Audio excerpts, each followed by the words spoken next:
Today on the show, Sweeney has good genes. Anybody who says otherwise is crazy. The era of soft parenting is apparently over, and now we're getting into we're gonna all be like mini David Goggins with our kids, apparently. Technology continues to baffle people in relationships, whether it's a 120-pound person on your scale or a Ring camera, and so many TikToks. It tastes just like candy.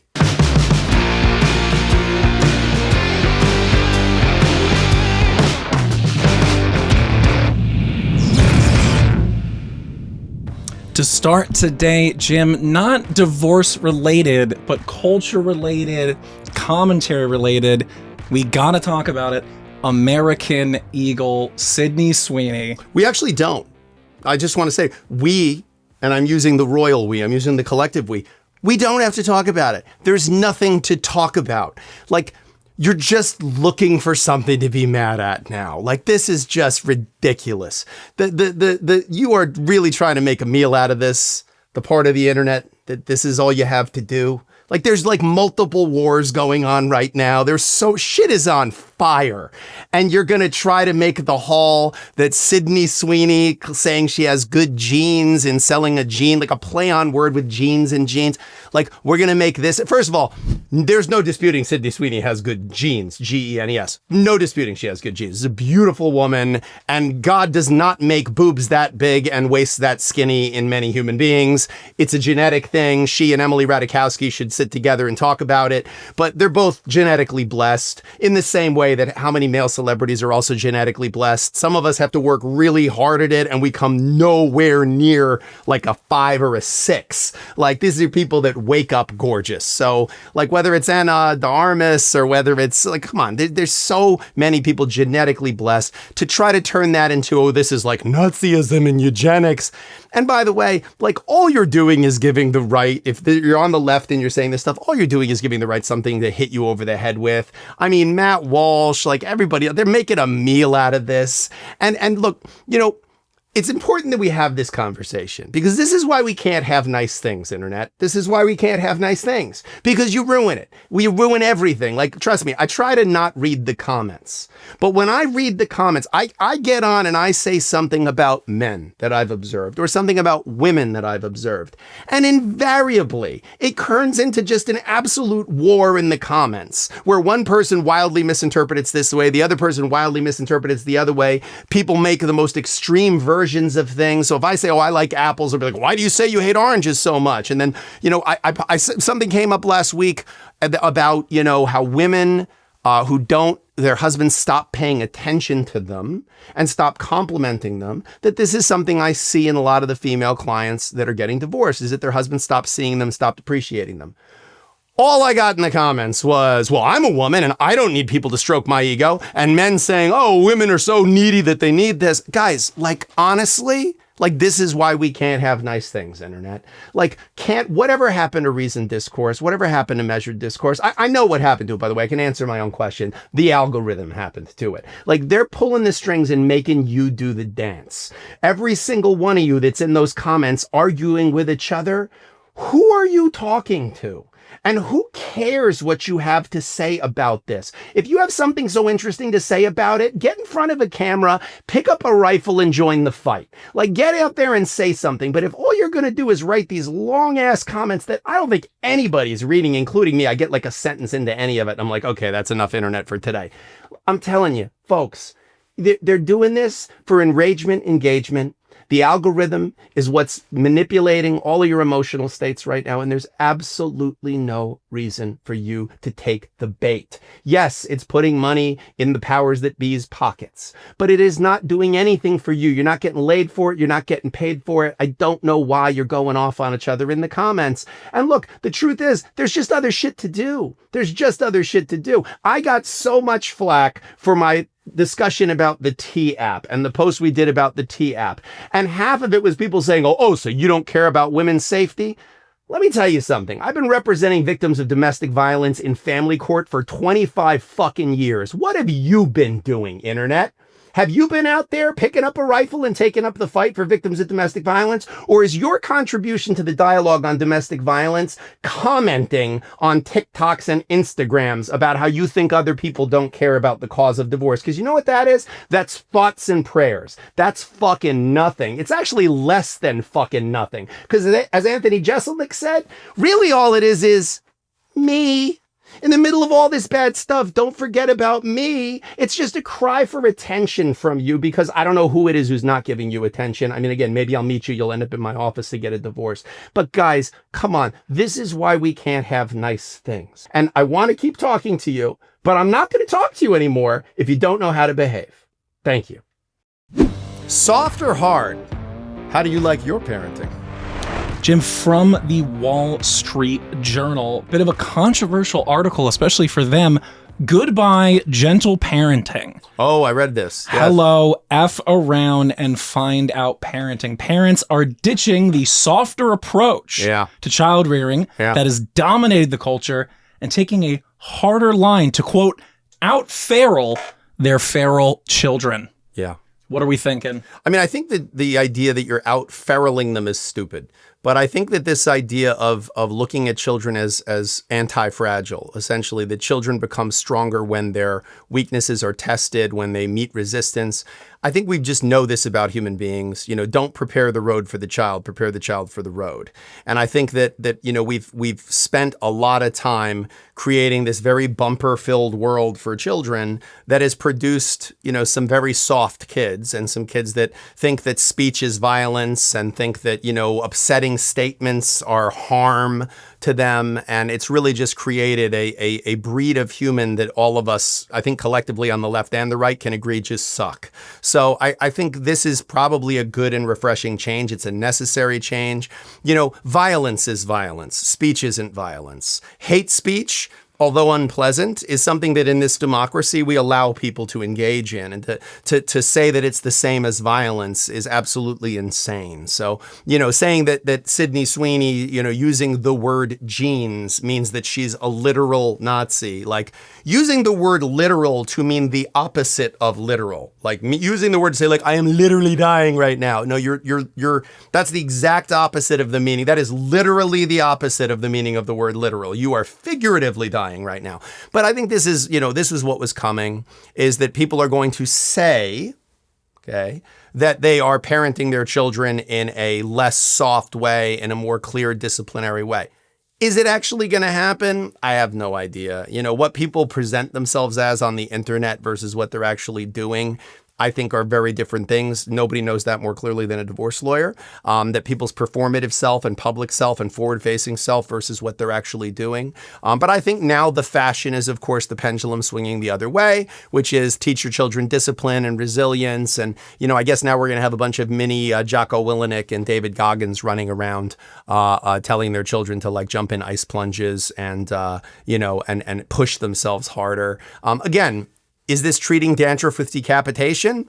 Maybe. I mean, this is what we tend to do in this culture, is we tend to just overcorrect. So we could just be a little less soft with our children and help them develop an emotional vocabulary and help them identify what it is that they're feeling and help them understand that feelings are, you know, something that you have, but they may not be factual and they may not be something that, like, there's a difference between uncomfortable and unsafe.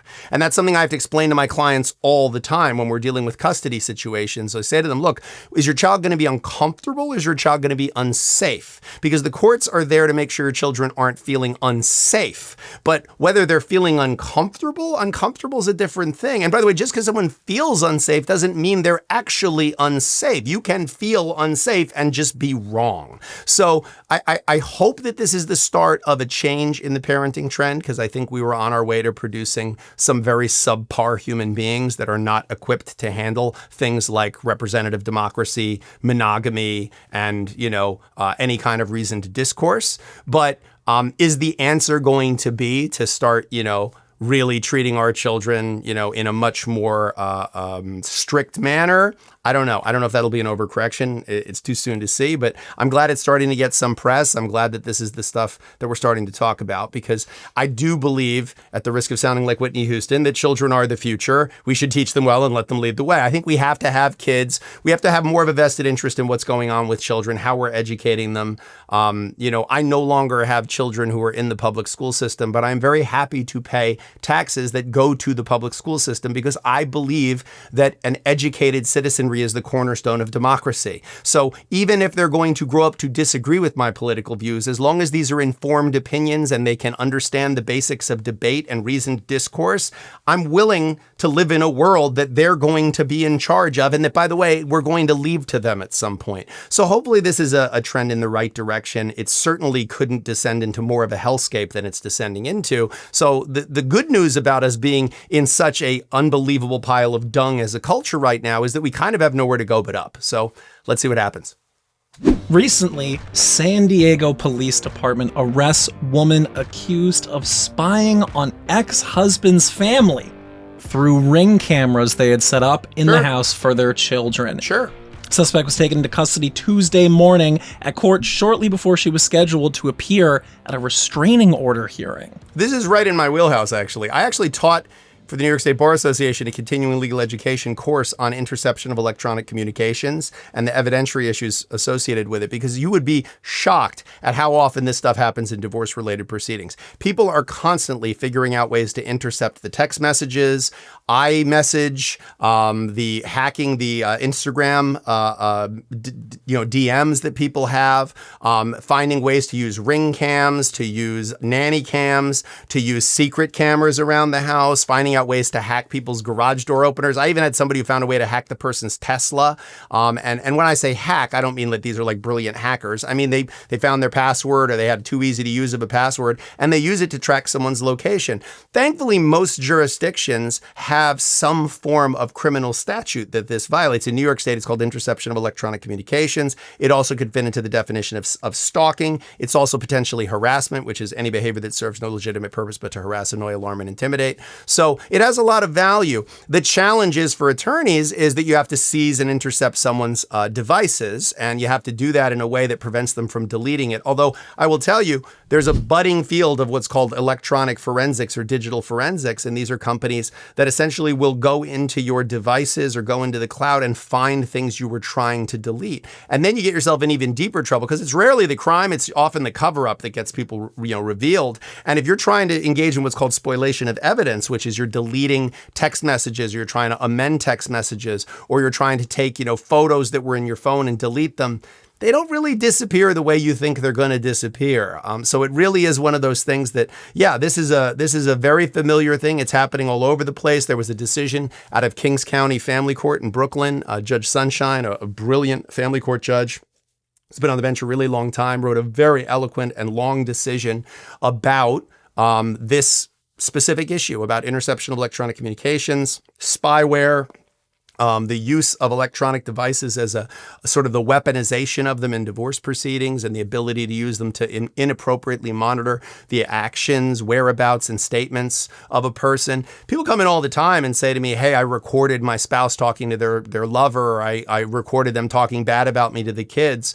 And I have to explain to them that, that we are a one-party consent state, New York, unlike a lot of other states, which means you can record a conversation to which you are a party. But if you're recording conversations that are happening outside your presence and you're not a party to, even if you're doing it with a ring cam that's sort of known, that's out there, from an evidentiary standpoint, you might not be able to get that stuff into evidence, and it may have absolutely no value whatsoever. And in fact, you might get yourself in trouble, because it can be a felony to intercept those electronic communications or engage in wiretapping or eavesdropping. So, this is a thorny area of law that I think we're going to see more and more changes in. And now we're seeing, things like spoofing. We're seeing people's ability to take AI voice generating models, like the ones that are coming out of Poland right now, that are creating the ability for people to use someone's voice to sound exactly like them. And now we're starting to have people bring that in as evidence, like these manufactured things that now we're going to have digital reverse forensics to figure out. When you can't believe what you see photos of, what you have audio and video recordings of,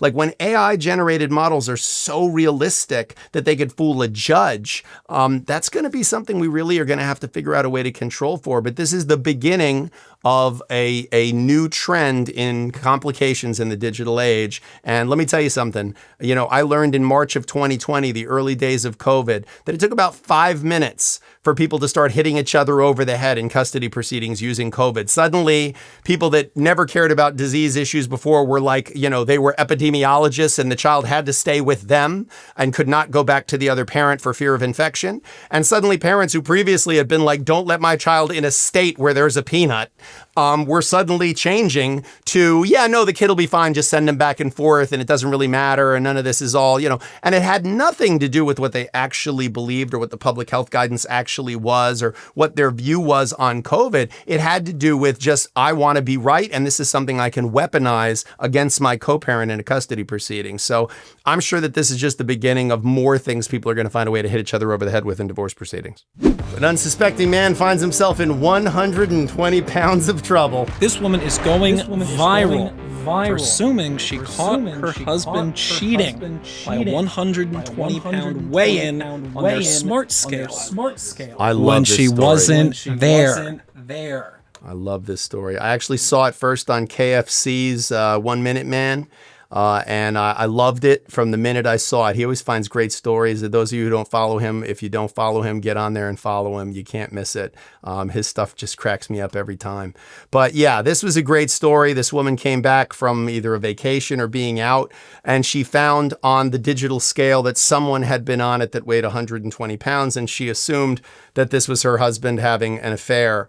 Now, again, is there a very plausible scenario where a 120-pound woman is in the bathroom after having sex with this woman's husband and says, let me see what I'm weighing. Did I lose a lot of bodily fluids in that lovemaking session? Did I sweat it out? I'd like to see if it had any effect on my weight. It's possible, I guess.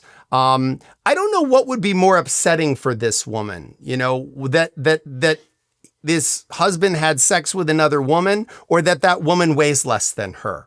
I could see that this would be one of those things that really hits a nerve. You know what I mean? Like if someone's going to cheat on me, if they cheated on me, that's bad. But if they cheated on me with a guy who has a better motorcycle than me, right? That might be more upsetting. It's hey, the neighbor said they saw a man leaving and he was leaving on a 2012 Road King Custom with Reinhardt racing pipes. I would be well, that is a problem because that's a pretty, that's a guy who's he's definitely cooler than me. You know what I mean? So I think that's one of those situations where, who knows what actually happened there. I mean, if I'm that guy trying to explain it, I'm always trying to think of a plausible alternate theory. My first thought always, whenever anything happens, is, no, there's a reason for that. You can come up with a reason for that. It's it wasn't me. How did that happen? The question is what would be 120 pounds that he may have accidentally put on the scale? Do they have a Bernese Mountain Dog? Were they considering, 2 German Shepherds? Did he want to see how many bowling balls could fit on that scale? There's any number of things that could have added up to 120 pounds. There aren't a lot of graceful ways for him to get out of that. I think if he doesn't say anything, he's in trouble. If he says to her, babe, I don't like women that weigh that little, I like women who are much larger than that, he's going to get himself in a different kind of trouble. I really don't know what the answer would be. I think he should stick with, the tried and true Sexton recommendation. Everyone write this down, maybe have it tattooed somewhere on your body. I have no specific present recollection of any wrongdoing, although I acknowledge mistakes may have been made. I'd like to move forward past this unfortunate incident. That's it. I have no specific present recollection of any wrongdoing, although I acknowledge mistakes may have been made. I'd like to move forward past this unfortunate incident. So I think that would probably be his best defense. Although, if he's already in my office, I wouldn't be able to tell you. So. All right, it's time, despite my better judgment, to open up TikTok. The things I do for you people.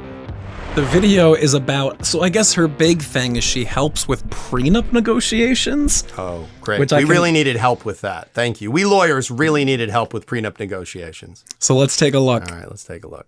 clever things I've seen women put in prenups, Money Before Men edition. This is going to be fun. When I started doing prenup work, it was really because I had a divorce that I was working on and consulting with, and she had a friend who was getting married, and she was like, oh my God, you need to talk to Joanna. So a divorcing woman sent a woman getting married to me. And that's how prenup work was born. Sometimes I pinch myself that this is work that I do. But if I can help one woman avoid the mistakes that so many women have made before in getting married and wishing they could go back and do it again, it's worth it. Please keep in mind, this is very respective, okay? Like someone might have like $35 million, own a tech company, have tons of houses. Like it just depends on the situation. But I always love a 6-month emergency fund for a woman in a bank account with just her name on it in the event of a divorce. Someone I know was going to have a baby, and she put in writing that she wanted a tummy tuck, she wanted a nanny, she wanted house cleaning care. And in the event of a divorce, those services and level of living would be continued as part of the divorce settlement. So she would never lose support for raising a child. One gal that I worked with had real estate money that she was able to invest every single year. And if the marriage came to an end, she would get to take all of the assets and portfolios that she'd built up over the course of the marriage, because she had sold her house to move in with him. And so she didn't have a place to live. So she needed a lot of options. Let me know if you want more ideas. I have them. I don't want any more of your ideas. That is the dumbest thing I've possibly ever heard. And I've heard a lot of dumb things. So what this person is doing is suggesting to people things they might like to have. That's what you just heard that person say, that their job is saying to a person who's negotiating a prenup, you know what would be good to have? More money rather than less.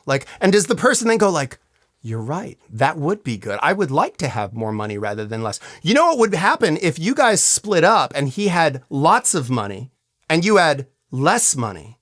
It would be better if you had some of the more money. And she got paid to give that advice. As someone who gets paid to give advice, I'm inspired in some ways by this because I give complicated advice. I didn't realize you could get paid to just say really dumb shit like that. To go, you know what would be good? Having a 6-month emergency reserve of money. You're right. That would be very good. That would be a good thing to have. What would be even better? I'm just going to, this is a freebie if she wants to write this down. 7 months. What? 7 months. Think about that. Wait a minute. Hold on. Newsflash. 8. Why don't we go for 8? That's even better than 6. But the thing about it is comparatively, 6 is 2 less. So 8, 2 more. Huh? Right?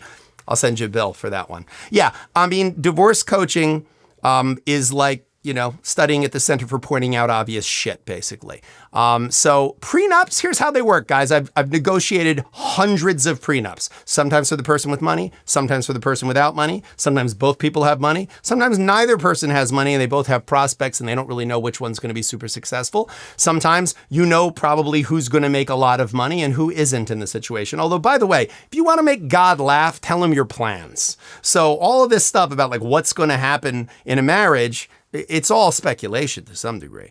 But what I will tell you in prenup negotiations is you don't very often as a woman have tremendous leverage in that negotiation. If you're marrying a guy, the example she used, a guy worth $35 million,